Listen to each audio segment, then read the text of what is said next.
En Radio Portales de Valparaíso presentamos Revelando.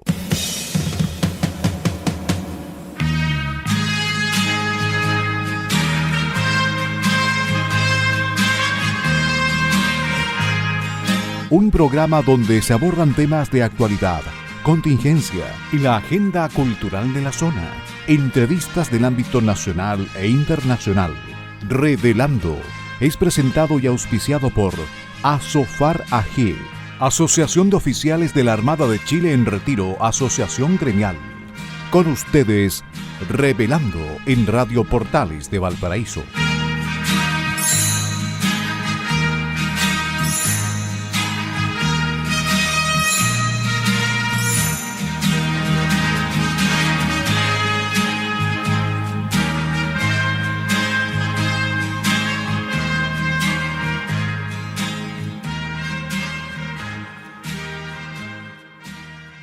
Muy buenas tardes, queridos amigos y auditores de Radio Portales de Valparaíso, la primera de Chile y puerto de fondeo de nuestro espacio radial.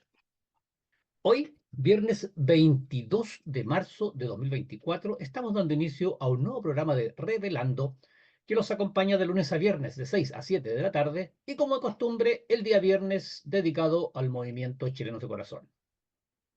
Agradecemos a Radio Portales de Valparaíso que nos abre sus señales en el dial de FM 89.5 AM 840 y también a través de su señal online en la página web www.portalesfm.cl. Y por supuesto agradecemos a nuestro auspiciador, a quien hace posible que Revelando esté en el aire todos los días junto a ustedes y que además permite generosamente que Chilenos de Corazón los acompañemos los días viernes. Nos referimos a la Asociación Gremial de Oficiales de la Armada en Retiro, Asofar AG. Gracias nuevamente a Radio Portales de Valparaíso y un especial agradecimiento a Asofar. También saludamos a nuestro amigo y colaborador, amigo colaborador y parte del equipo de Revelando del día viernes, don Enzo Alvarado, quien permite que este programa llegue hasta los estudios de Radio Portales de Valparaíso. Nuestro agradecimiento y saludo cariñoso a Enzo.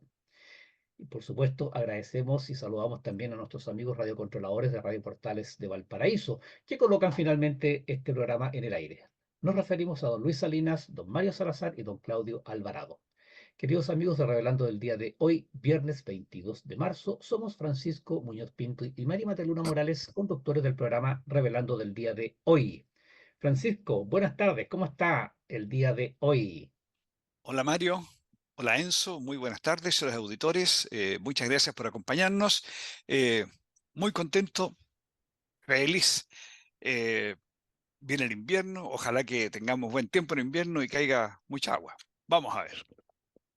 Ojalá, ojalá. Bien, vamos entonces con las efemérides nacionales y navales de la presente semana. Vamos. 18 de marzo de 1801. Fallece en Lima, siendo virrey del Perú, don Ambrosio O'Higgins, ex gobernador de Chile y padre del prócer Bernardo O'Higgins. Al testar, quien comenzó su carrera colaborando al ingeniero Juan Garland a fortificar la zona de Valdivia, para allá por el año 1761, este testamento lo hizo a favor de su hijo, al que legó una casa en Santiago y la hacienda de las Canteras con 3.000 vacas.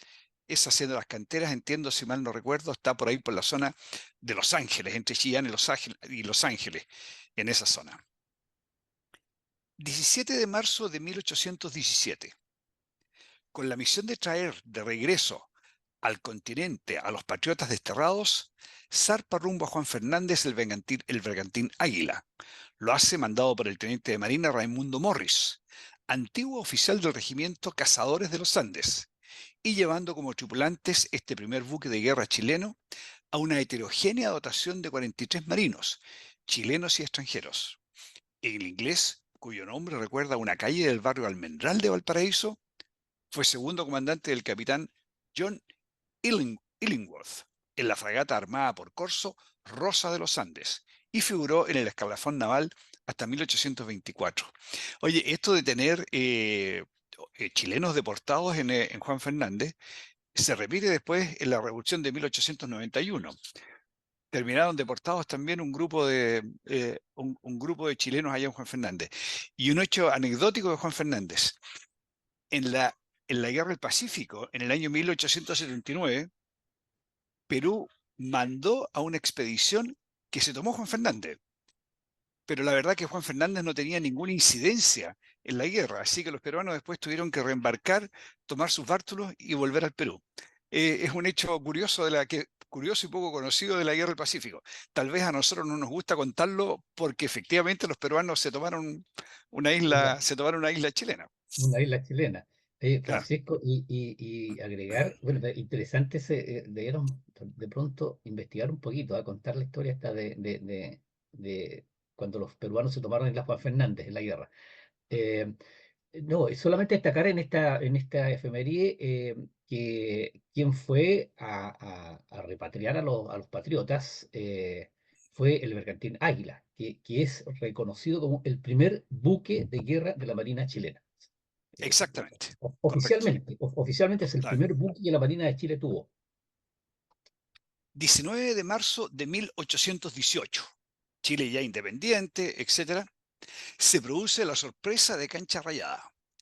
Mientras las tropas de los generales San Martín y O'Higgins pernoctan en las afueras de Talca, en horas de la noche se les deja caer de sorpresa la fuerza realista mandada por Ordóñez, produciéndose entre los patriotas, tras un corto y sangriento combate, una desordenada retirada hacia Santiago, lugar donde la noticia del encuentro llega el 21 en la mañana, dándose por muertos a O'Higgins y San Martín. Ante la emergencia y con el fin de restablecer la tranquilidad, Manuel Rodríguez pronuncia su histórico llamado: "Aún tenemos patria, ciudadanos", creando el batallón Húsares de la Muerte y dándose la tarea de organizar la defensa de la capital, cuyo control entregó el 24 al general O'Higgins, cuando éste regresó a la capital herido en un brazo durante la batalla de Cancha Rayada. Mario, quiero tomarme un minuto porque está la batalla de Cancha Rayada, el desastre de Cancha Rayada, la sorpresa de ¿No? Cancha Rayada, la patria vieja, la patria nueva. Quiero hacer un corto resumen de cómo era la cosa. Excelente, claro. En el año 1817 se organizó, y desde antes, digamos, se organizó el Ejército Libertador en Argentina, pero sí en 1817 este Ejército Libertador hace el cruce de los Andes. Y el 12 de febrero de ese mismo año, 1817, se produce la batalla de Chacabuco, donde los patriotas derrotan a las fuerzas realistas y toman el control el control de la capital después de haber derrotado a los españoles. Un año después, en el año 1818, los españoles traen tropas al territorio, traen tropas de refuerzo que desembarcan ¿dónde? Donde siempre lo habían hecho, en la Bahía de Concepción, y marchan Talcahuano. sobre Santiago. En este avance sobre Santiago, el 19 de marzo de 1818, sorprenden a O'Higgins y San Martín en Cancha Rayada, en las afueras de Talca. O'Higgins, de esta batalla de Cancha Rayada, que es la que hoy estamos recordando, sale herido en un brazo. El 5 de abril de 1818, o sea, un mes después, digamos, un poco menos de un mes después, 15 días después, el 5 de abril de 1818, las tropas realistas llegan a las afueras de Santiago y se produce la batalla de Maipú. Los criollos son liderados por San Martín. O'Higgins se presenta herido al campo de batalla y derrotan definitivamente a los realistas. Ahí es donde se produce el famoso abrazo de Maipú, cuando aparecen las imágenes, ¿no es cierto? Bernardo Claro. O'Higgins con su brazo en cabestrillo. Pero, y todo el mundo habla de que ahí entonces se produce la consolidación de la independencia de Chile. Pero la verdad es que a fines de 1818 los españoles intentan nuevamente reforzar las tropas que le quedan en el territorio mediante un desembarco en la Bahía de Concepción. Pero se había producido un hecho muy importante. Chile ya había formado su primera escuadra. Zarpa esta primera escuadra el 8 de octubre de 1818 al sur. Capturan en Talcahuano al buque español, al buque insignia español, la fragata Reina María Isabel, y Isabel. más importante que la captura de la Reina María Isabel, que es lo que más aparece, capturaron a los transportes de tropas, impidiendo de esta manera que se produjera otro avance sobre Santiago.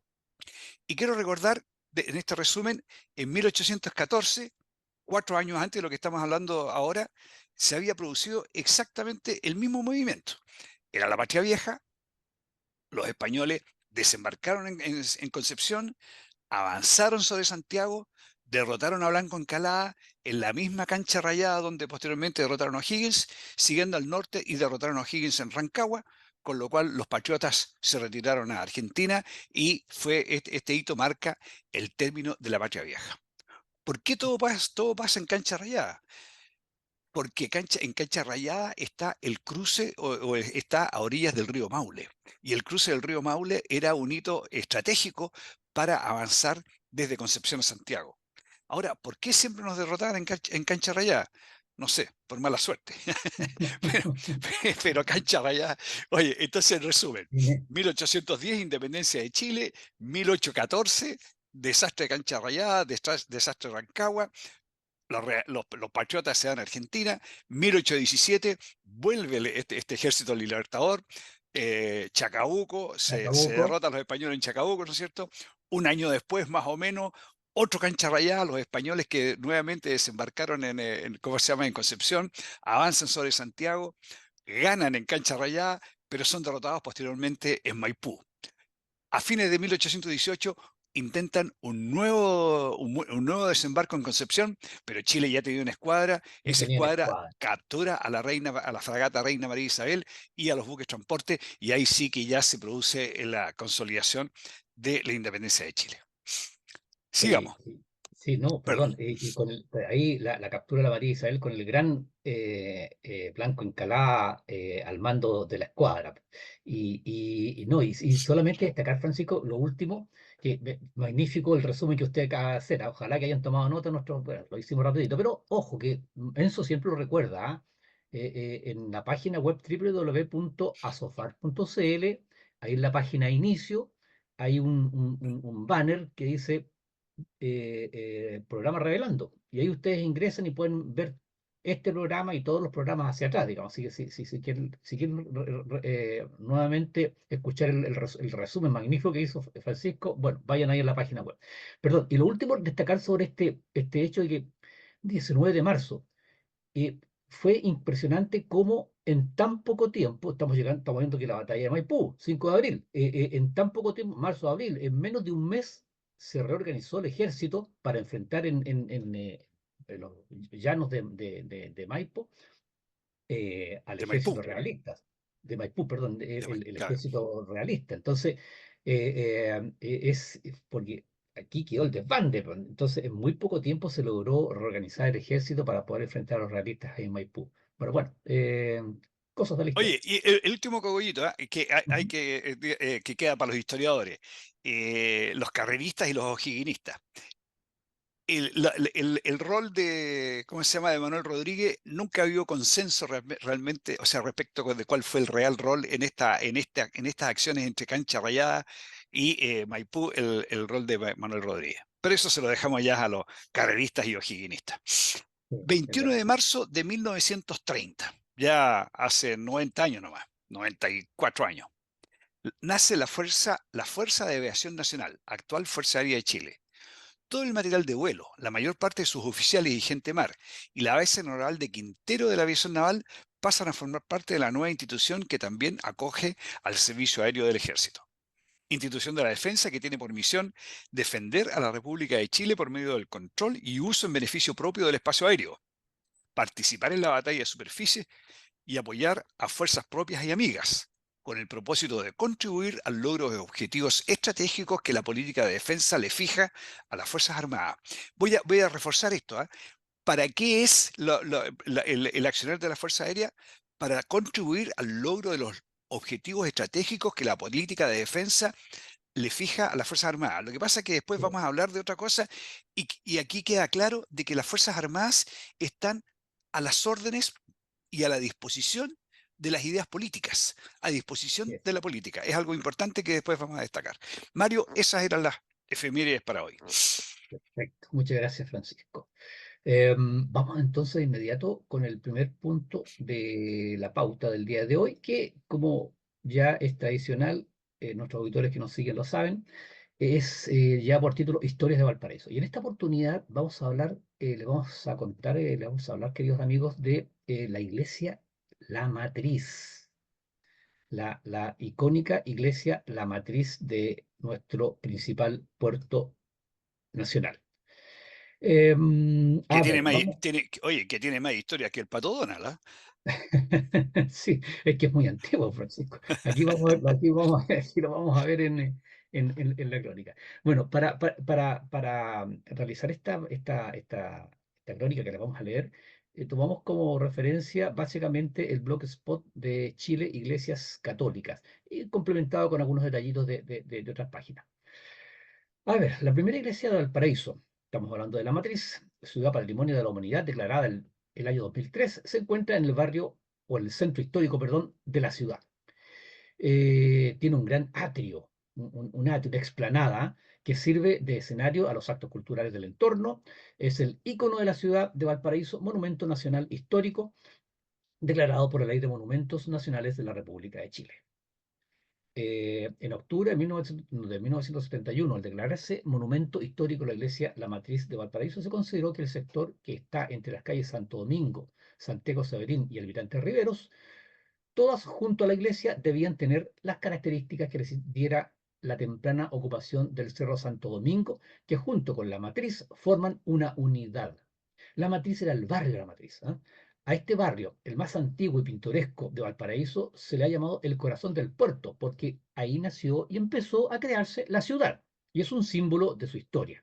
Está ligado además a la historia nacional, ya que durante el periodo colonial, en el lugar donde hoy se levanta el edificio de la Comisaría de Carabineros, se encontraba el convento de la Compañía, llamado posteriormente de Santo Domingo, y en el templo de este convento se reunió en el año 1828 el primer Congreso Bicameral de Chile y se sancionó la constitución política de ese año. Perdona, pero desde esa época que el Congreso ha tenido, o en determinados periodos de nuestra historia, ha estado en Valparaíso. No, el Congreso que tenemos ahora en Pedro Montt con Avenida Argentina no es el primer Congreso en Valparaíso. Y es. La primera capilla se levantó en Valparaíso y fue, según Benjamín Vicuña Maquena, una construida en el año 1559. O sea, estamos hablando de esa época, data nuestra iglesia La Matriz. Por Valparaíso fue descubierto por ahí por 1554, una cosa así, si mal no muy, recuerdo. O sea, esto es muy, muy muy, cercano al inicio muy de Valparaíso, cercano. digamos. Así es, efectivamente. Y fue construida por Rodrigo González de Marmolejo, en el mismo lugar de La Matriz. Se dice que era pobre, de paja y barro. Nos imaginamos, era una capillita, una cosa muy sencilla. Y aquí tenemos un relato, dice, comillas. Prosiguió el Drake su navegación y entró al puerto y saltaron en tierra los ingleses. Saquearon las bodegas en que había mucho vino y tablas de alerce. Profanaron la iglesia, de comillas, la de la Matriz, despedazando las sagradas imágenes y robando los santos vasos y ornamentos. Cierre de comillas. Quien narra el asalto del corsario a Valparaíso, nos referimos a Drake, en 1579, es el padre Diego Rosales. Entonces, de 1559 nos saltamos a 1500, perdón, a 1500, de 1559, bien digo, nos saltamos a 1579, donde tuvimos ahí el ataque ahí del corsario Drake. Poco después fue construida una segunda iglesia, sencilla, pero más elaborada que la anterior, que fue destruida en el terremoto de 1730. Posteriormente, la tercera iglesia la empezó a construir el párroco José Pozo y Silva y fue terminada en 1749. O sea, demoró 19 años la construcción de esta iglesia. Contaba con dos torres, gruesos muros de adobe y por dentro una nave y otras dependencias a los costados. El terremoto de 1751 destruyó una de las torres, pero con algunas modificaciones sobrevivió 87 años más. Y aquí con Francisco estamos viendo, acompaña esta narración, un dibujo de María Graham. María Graham muy amiga de Tomás Cochrane, que lo realizó este dibujo en 1822, en donde se ve ahí, por supuesto, la iglesia de la Matriz con una torre, ¿no es cierto?, que ya había sido destruida la primera torre, según cuenta la historia, por el terremoto de 1751. Se ve ahí el dibujo de la iglesia de la Matriz y, por supuesto, la explanada. Se mantiene la explanada, Francisco, en el frontis, y unas pocas casas, digamos, coloniales de la época. Continúa la narración. El terremoto de 1822 produjo nuevos daños y la iglesia quedó bastante mal hasta que en 1837 asumió el párroco José Antonio Riobó, quien la demolió. Durante todo este tiempo se siguió utilizando. Incluso José María Mastay Ferretti, futuro Papa Pío IX, celebró una misa en ella en 1824. Mira, ¿eh? El futuro Papa o alguien que llegó a ser Papa, el Papa Pío IX, Pío Nono. Pío IX, claro, llegó, o sea, realizó una misa en 1824. Con la venta de los materiales de la demolición y colectas, se construyó la actual iglesia entre 1837 y 1842. Durante el bombardeo de 1866, ¿se acuerdan del bombardeo de España en la guerra de Chile con España? 3 bombas cayeron en la matriz, pero no hicieron daño a la iglesia. Cayeron en la matriz, nos referimos al barrio de la Matriz. En 1887 el templo estaba en ruinas, por lo que su párroco, Vicente Martín y Manero, decidió remodelarlo, demolió parte de la torre y redecoró su interior. A partir de 1971, después de ser nombrada Monumento Nacional, la iglesia empieza a ser restaurada. Los terremotos de 1971 y 1985 producen algunos daños, pero son reparados, por lo que hoy día está en buen estado. Oye, y parece que quedó muy bien construida, porque el famoso terremoto de 1906 ni lo mencionan. Sí, sí, sí, es verdad, ¿eh? Es verdad, es verdad. Y ahí ya estaba ya, claro, ya estaba la actual, pues ya estaba la actual, la actual, porque Sí, claro. claro, fue construida entre 1837 y 1842, la actual iglesia, claro, efectivamente. Ahora, Bien por el cura que se encargó de la última construcción. sí, sí. Alrededor de la iglesia se fueron agrupando las primeras familias criollas, dando así inicio al desarrollo urbano de Valparaíso. El barrio Puerto es el más antiguo de Valparaíso, por lo que sus casas y edificios son pintorescos y es la muestra pura de lo que fue la ciudad. El escenario actual es absolutamente ameno, muestra un Valparaíso en el que el tiempo se haya detenido para dar paso a una vida sin apuros, en el que convive un amplio comercio y vecinos que pasean por el lugar y que se reúnen todos los días en la iglesia de la Matriz del Salvador. En el fondo, la iglesia de la Matriz es el centro del barrio Puerto. Uno llega a la Plaza Chaurren, da la vueltecita y está la iglesia de la Matriz. Y atrás de la iglesia, la comisaría donde funcionó el primer congreso, el primer congreso en Valparaíso. Está todo junto ahí. Así es. Bueno, estamos viendo acá con Francisco una foto de 1900, una foto preciosa de la Plaza Chaurren, y se ve al fondo ahí la torre, no se alcanza a ver inclusive el atrio y se ve perfectamente la torre de la iglesia La Matriz. Es una foto preciosa de el Mercurio Valparaíso de 1900. La insignificante caleta colonial de los siglos XVII y XVIII de a poco fue poblándose de casas que se sumaban a las bodegas de almacenaje portuario. Por otra parte, las congregaciones religiosas avecindadas construyeron sus conventos, los agustinos, franciscanos, jesuitas y dominicos, rodeando el templo parroquial que influía en el barrio. La parroquia fue testigo del crecimiento del sector, que muy pronto se convertiría en el corazón de una ciudad a mediados del siglo XIX. Y aquí hay una historia muy bonita, ¿eh? El Cristo de la Matriz. En 1630, el rey Felipe II de España donó a la Catedral de Santiago un hermoso crucifijo, un Cristo crucificado y moribundo, tallado en madera por un escultor japonés. La inmensa cultura llegó al paraíso, embalada, en un gran cajón que permaneció por mucho tiempo en el puerto. Y cuando se le quiso trasladar a Santiago, su lugar de destino, la yunta de bueyes que arrastraba la carreta con el tremendo cajón, paró frente a la Matriz y no pudo seguir su viaje. estaba lloviendo, se empantanó ahí el carruaje y no pudo continuar. Era invierno, decíamos, había lluvia, la lluvia había ablandado el camino. Se decidió amarrar los bueyes hasta llegar se decidió amarrar más bueyes hasta llegar al número de 8, pero no fue posible tirar la carreta. Se bajó el cajón, se movió la carreta.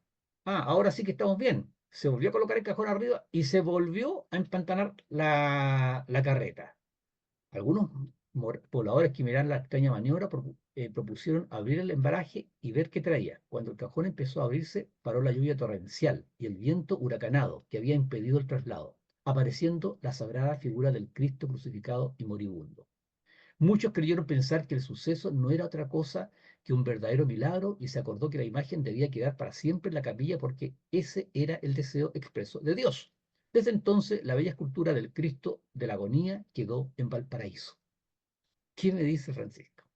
Hermosa historia con la que Muy, concluimos. muy bonita. Así como te digo, esta iglesia tiene más historias que el Pato Donald. Sí, oye, y estamos en el momento de ir a la pausa, Francisco. Desgraciadamente nos quedó, mira, nos quedó en el tintero la historia de las luces viajeras del altar de la matriz. Lo vamos a tener que comentar en otro momento. Sí, sí, eso, claro, había mucho. Además que yo me extendí con el tema del resumen de todas las idas y venidas de No, no, de pero la en buena historia de hora. Chile.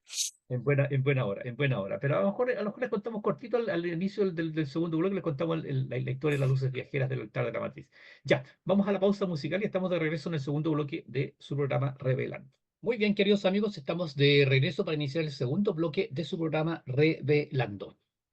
Agradecemos una vez más a Radio Portales de Valparaíso que nos permite estar junto a ustedes en sus hogares, en el trabajo, de regreso a la casa desde el trabajo o donde usted esté.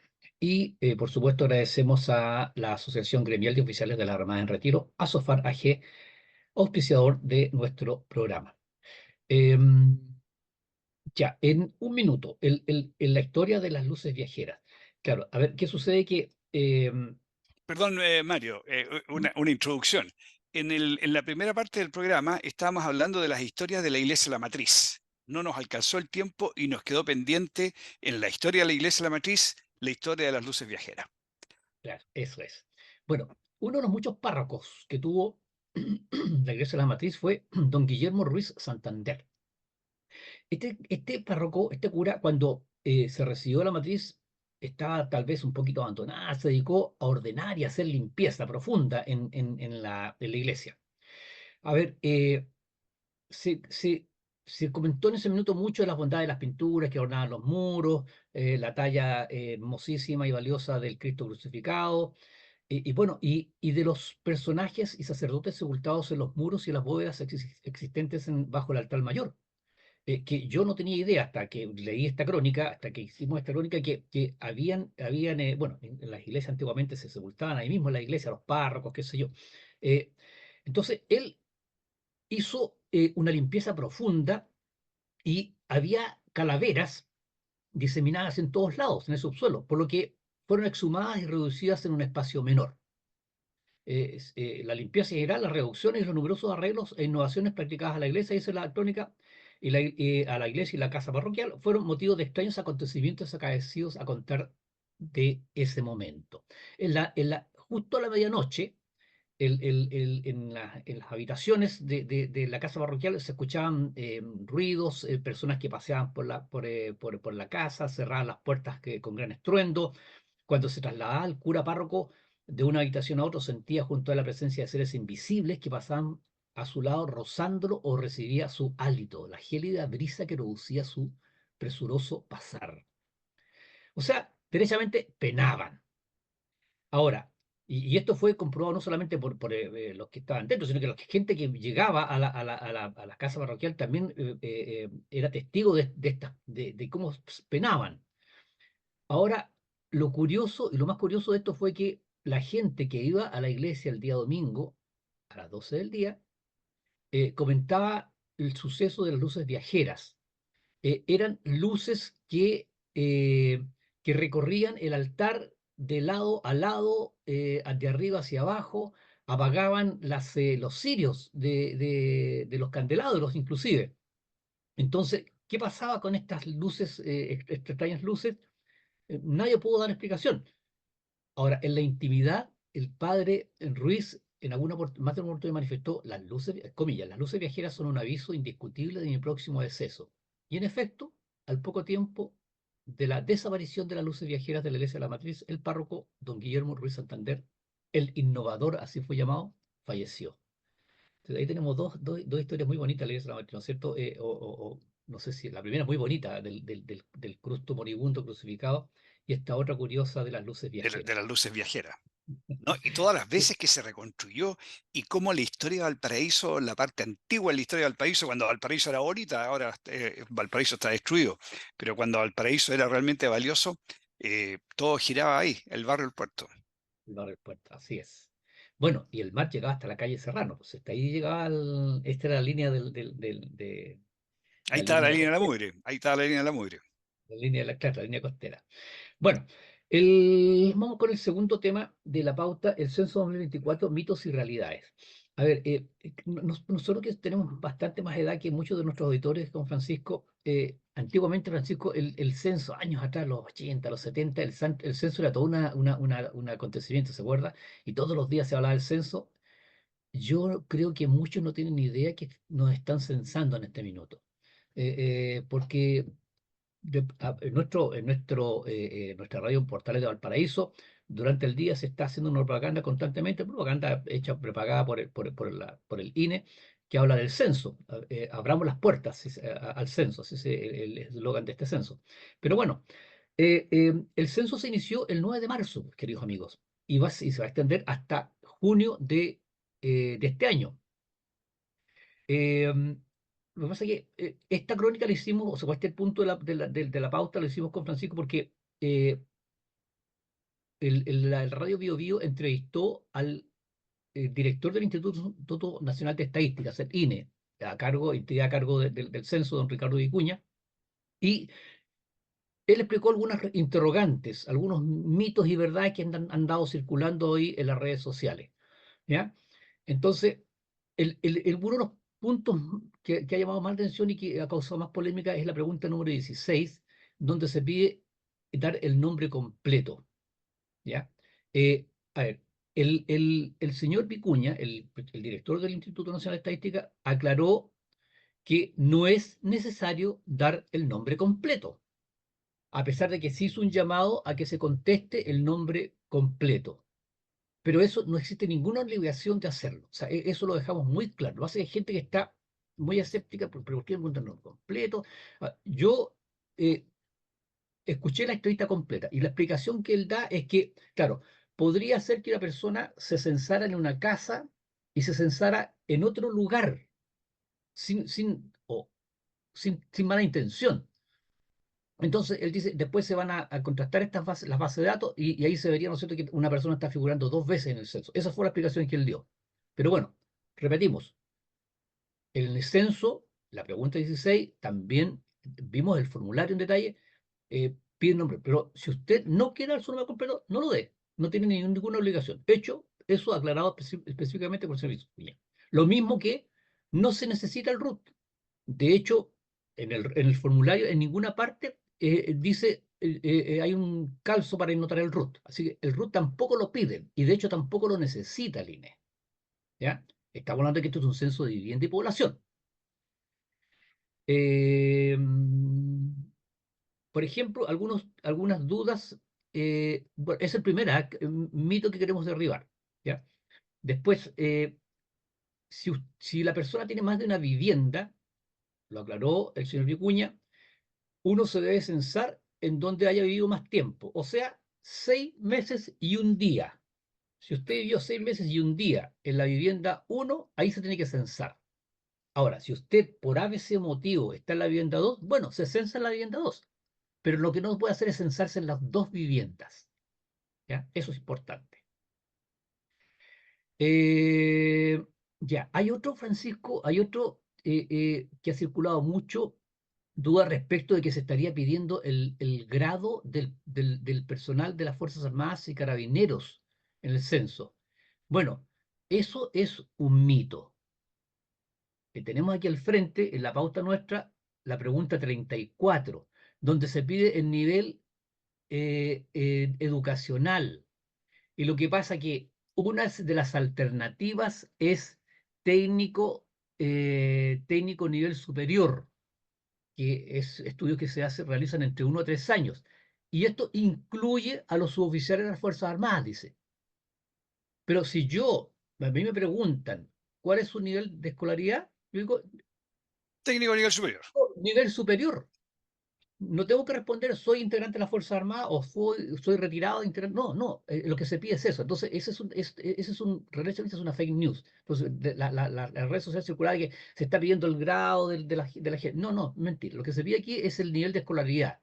Y puede ser técnico nivel superior, que incluye los suboficiales, o profesional, que son estudios de 4 o más años, que incluye a los oficiales de las Fuerzas Armadas. Entonces, lo que se pregunta es el nivel de educación. Entonces, eso es una fake news de que se pide el grado. Ninguna parte del censo, lo vimos en detalle en los formularios, se pregunta si usted es militar o exmilitar, qué grado tiene o qué grado tuvo. Eso es mentira. Ya, las personas que no pueden ser censadas, porque eso en un lapso de 15 días, explicaba el director del INE, van a ir en 2 hasta 3 veces dentro de un lapso de 15 días a la vivienda que no les responde, que nadie abre la puerta. Y si finalmente nadie aparece, van a dejar no sé si será un sticker, no tengo claro, o un papelito, ¿no es cierto?, bajo la puerta, donde le van a dejar un código y un link para poder censarse vía internet. Los campamentos y tomas también deben ser censados. ¿Y por qué? Porque esto es un censo de población y viviendas. Y entonces el Estado debe saber, ¿no es cierto?, la situación del país en cuanto no solamente a su población, cuántos somos, sino que también cómo está la situación habitacional. Y en Ojo, realidad, para poder tomar medidas sociales después, los lugares sí, más importantes son los lugares más vulnerables. efectivamente, efectivamente. Ojo, la ley 17.374, que es la que regula, entre otras cosas, el censo, obliga a las personas a responder el censo. Ojo, usted no puede negarse a responder el censo. Lo que sí usted puede negarse a responder alguna pregunta. Si a usted le incomoda alguna de las preguntas que usted puede decir, no, no respondo. Pero responder el censo es obligación de todos. Ojo, no se metan problemas porque ahí va a ser denunciado al juzgado de policía local. Y hay una multa bastante grande que por ahí la vi en un par de millones de pesos. O sea, tiene que tener cuidado porque eh, se tiene que responder el censo. No se puede uno negar a responder el censo. Un cambio importante que se hace en este censo es que antiguamente los censistas tomaban los datos en un formulario. Para nosotros somos viejos con Francisco, llegaba la persona, se sentaba en un formulario y tomaba nota. Ahora no, esto se va a hacer en un smartphone, en un celular. Ellos van a tomar directamente los datos ahí en este equipito, en ese smartphone, y los datos son transmitidos directamente y en línea al INE. Eh, para la identificación de los censistas van a andar con una plaquita, por supuesto, típica esta que va con el cordón colgando, donde está su foto, sus datos, y hay un código QR. Si usted en su teléfono celular tiene el lector de QR, usted lee el código QR y le va a aparecer todos los datos de ahí del censista. Es una forma. Usted tiene todo el derecho de pedirle la cédula de identidad al censista para verificar que sea la persona que realmente está ahí, ¿no es cierto?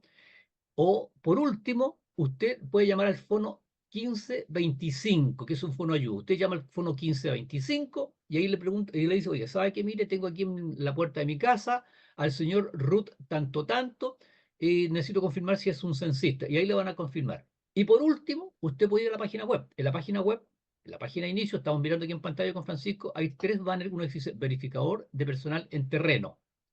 Hace clic ahí y le va a aparecer ingresar el root. Usted ingresa el root y le aparecen todos los datos del censista y usted puede comprobar que la persona que está frente suyo es el censista. Otro dato importante, ahí mismo en la página web hay otro banner que dice ¿dónde está el censo?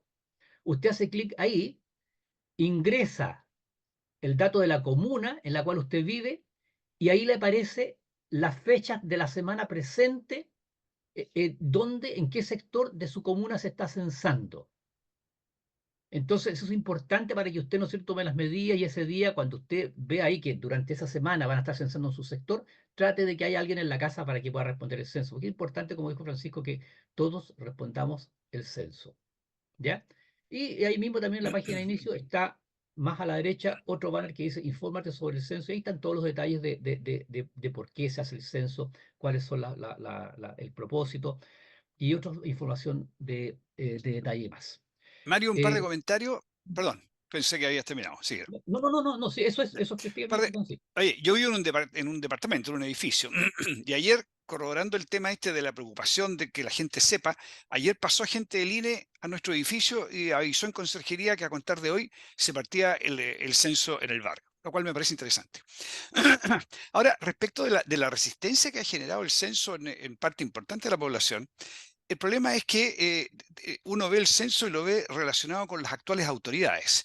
Y las autoridades que tenemos hoy día llegaron al poder ofreciendo una revolución, ofreciendo una constitución revolucionaria, ¿Verdad? etcétera, etcétera.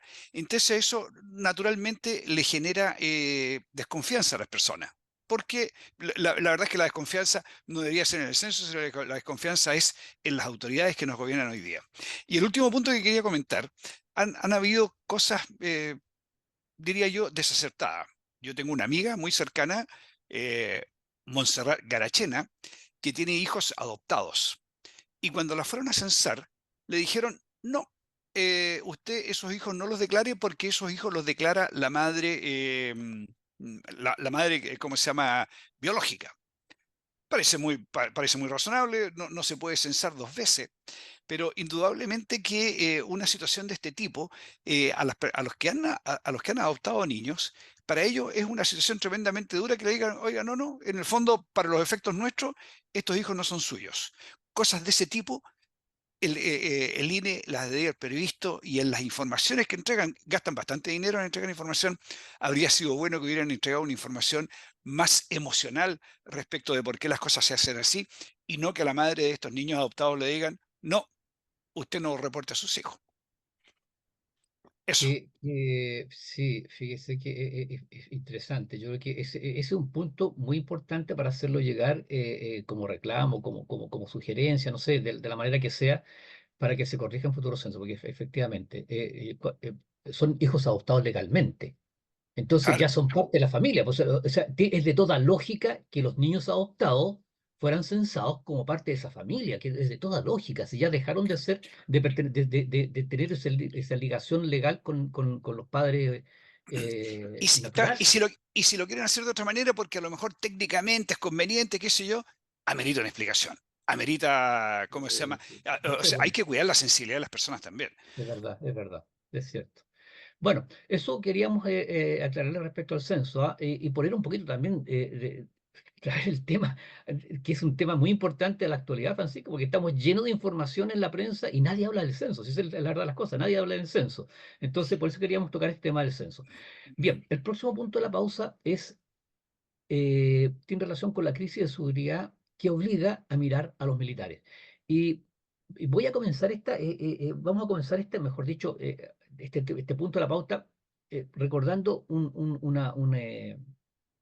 ya no recuerdo cómo se llama, esto es un dicho, no se me ocurre otra forma de definirlo. Dice, cuando hay peligro el hombre clama a Dios y al soldado. Cuando el peligro pasa, Dios es olvidado y el soldado despreciado. Dios mío, los militares, genéricamente, Fuerzas Armadas y Carabineros que estuvieron para el procesamiento militar del año 1973, Dios mío, que tienen claro este dicho, ¿no es cierto? Cuando hay peligro, el hombre clama a Dios y al soldado. Cuando el peligro pasa, Dios es olvidado y el soldado despreciado. Y Eh, desgraciadamente despreciado y mandado a Punta Peuco. y en este minuto encarcelados ahí, viejos de ochenta y tantos años, viejos que se están muriendo de 90 años. Hay uno que acaba de morir, su oficial mayor, infante de marina, Valentín Riquelme, que murió hace un mes atrás en Colina 1, después de 3 días estar padeciendo de antes de la peritonitis, Francisco, Apendicitis. apendicitis, de una apendicitis, no fue nunca sacado a tiempo al hospital y cuando fue sacado a tiempo murió en el trayecto. Entonces, esa es la calidad de vida que está llevando la gente que está encarcelada en este minuto. Ese es un ejemplo Oye, para que y esto vean. que dicen que Punta Peuco es más poco menos que un palacio, ya quisiera otras Sí, personas ver en Punta Peuco donde no hay ningún sistema de apoyo alrededor de Punta Peuco, no hay hospitales o no hay un hospital donde pueda ser atendido. Y si Gendarmería no es diligente en llevarlo a algún hospital a Santiago, al Paraíso, a algún otro lugar, la persona fallece. sí. Y un solo dato al margen. O sea, un solo dato. Ahí no tienen agua potable. Tenían agua de pozo y los pozos se secaron. Les llevan agua en camiones. Agua que no es potable. Pero cuando hay visitas, no se les dejan entrar más de 3 botellas de líquido. Y las visitas son semanales y la van a ver semanalmente. ¿Cómo la persona tiene que hacer rendir 3 botellas de líquido en un sector de la región metropolitana en donde recién teníamos temperatura de 39, 40 grados? Bueno, ya, ese es otro tema. A ver, ¿por qué mencionamos esto? Porque en la última encuesta CADEM de la tercera semana de marzo nos llamó la atención una pregunta que dice, ¿usted está de acuerdo o en desacuerdo con que militares puedan ayudar en labores para enfrentar a bandas de narcotraficantes? En desacuerdo un 10%, de acuerdo un 89%. O sea, un 89% cree que los militares deberían apoyar en esto, el combate a las bandas de narcotraficantes. Que militares puedan proteger infraestructura crítica, bueno, eso tiene otro detalle. Es un 15% de acuerdo, en desacuerdo y un 83%. Pero miren, que militares puedan ayudar en labores de seguridad ciudadana, 19% de desacuerdo, 80% de acuerdo. Entonces, ¿por qué comentamos esto, queridos amigos? Porque efectivamente, cuando hay peligro, cuando hay crisis, el hombre clama a Dios y al soldado.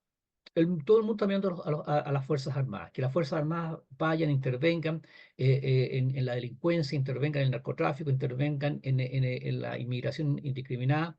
El problema es con qué medios, con qué entrenamiento y con qué reglas van a salir a la calle. Cuando las Fuerzas Armadas, lo hemos dicho muchas veces, no están para el control de la seguridad pública, ellos están para la guerra, están para combatir un enemigo externo.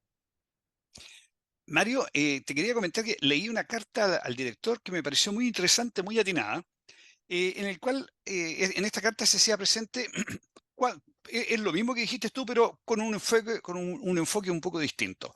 Cuando actúan las Fuerzas Armadas y los carabineros, digamos, con el uso de la fuerza, cuando el resto de las instituciones fallan. Chile tiene una serie de instituciones, tiene leyes, tiene jueces, tiene, ¿cómo se llama?, escuelas, educación, Ministerio de Educación, una serie de instituciones hechas y creadas para que lo que está pasando en Chile hoy día no ocurra. El Congreso, etcétera. Todas las instituciones de Chile no fueron capaces, fallaron. Entonces, ¿qué se hace? Se recurre a las Fuerzas Armadas. Pero ¿quién tiene que liderar a las Fuerzas Armadas? Es la misma autoridad política, ¿ya? Es la organización de la República, es el presidente de la República el que tiene que conducir a las Fuerzas Armadas en esta situación. No es que la institución del país desaparezca, es que se agregan a las Fuerzas Armadas para esta acción. Bueno, y el presidente de la República o la autoridad que él designe tiene que dar orientaciones e instrucciones claras a las Fuerzas Armadas. Dentro de esas orientaciones ¿cómo se llama? Y disposiciones claras están las reglas de uso de la fuerza. ¿Quién tiene que firmar las reglas de uso de la fuerza y quién las tiene que ordenar y quién las tiene que disponer? El presidente de la República y su línea de mando, el poder político. Pero hasta ahí no me llega el tema. Ahí se acaba la capacidad política, a pesar que dicen siempre queremos fuerzas armadas subordinadas y tenemos fuerzas armadas subordinadas al poder político. Bueno, cuando yo subordino a alguien, cuando yo estoy mandando a alguien, tengo obligaciones, o sea, tengo atribuciones y tengo responsabilidades. Y el hecho de firmar, oiga, vaya y haga, yo tengo que asumir la responsabilidad después. Soy el que tengo que ir a Punta Peuco.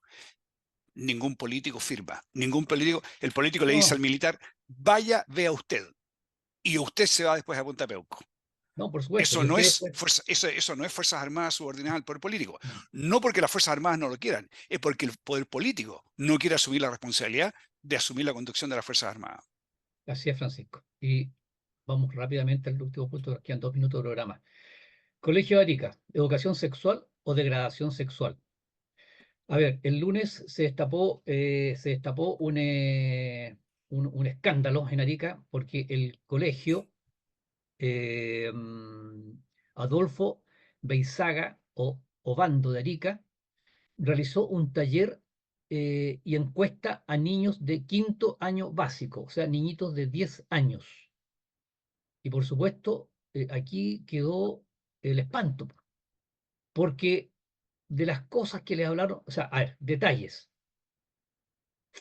Dicen niños, fueron personas que no son del colegio y nos mostraron 2 maquetas, una vagina abierta que parecía trasero y un pene gigante. ¿Quiénes son estas personas ajenas al colegio? Son personas pertenecientes al Centro Regional de Información y Apoyo para la Prevención del VIH-Sida, el CRIAPS. El CRIAPS de Arica fueron a este colegio. No solamente fue una charla, sino que tuvieron que llenar un formulario, un cuestionario, los niños. Y por favor, discúlpenme lo fuerte, pero estoy leyendo lo que decía el cuestionario, para que ustedes entiendan qué sintieron esos padres cuando vieron este famoso formulario. ¿Has tenido relaciones sexuales, comillas, sexo oral, anal o vaginal sin condón? Eso le preguntaron a un niño de 5º básico. ¿Has tenido sexo oral y han eyaculado en tu boca? Queridos amigos, eso le preguntaron a un niño de 5º básico. Y por favor, no voy a seguir leyendo las preguntas porque ustedes terminarían escandalizándose. Por ejemplo, unas preguntas. ¿Necesitas condones? Un niño de 10 años. El problema es que cuando se hizo el reclamo, fíjense por favor el comunicado que dio el colegio. Porque aquí los padres, por supuesto, que reclamaron.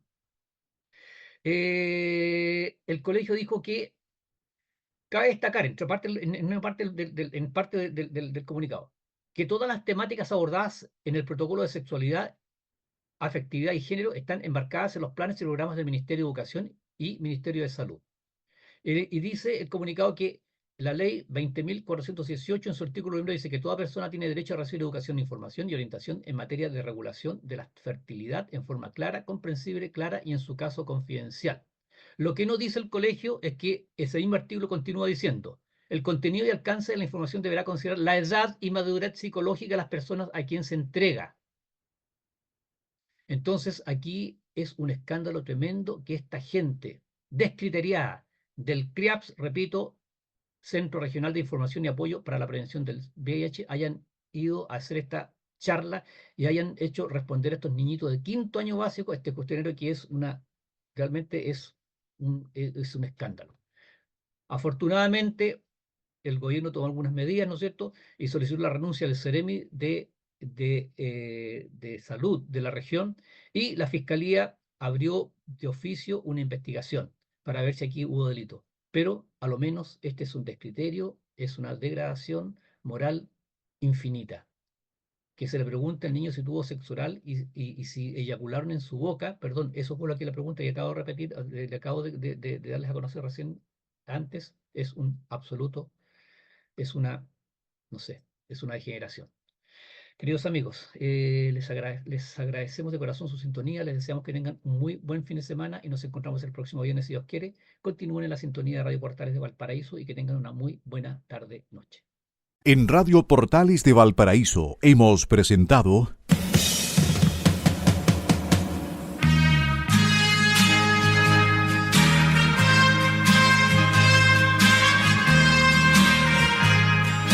Revelando, un programa donde se abordan temas de actualidad, contingencia, entrevistas del ámbito nacional e internacional.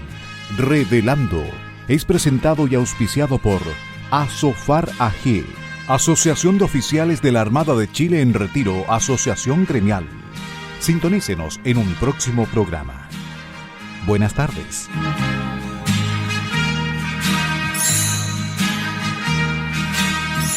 Las opiniones vertidas en este programa son de exclusiva responsabilidad de quienes las emiten y no representan necesariamente el pensamiento de Radio Portales de Valparaíso.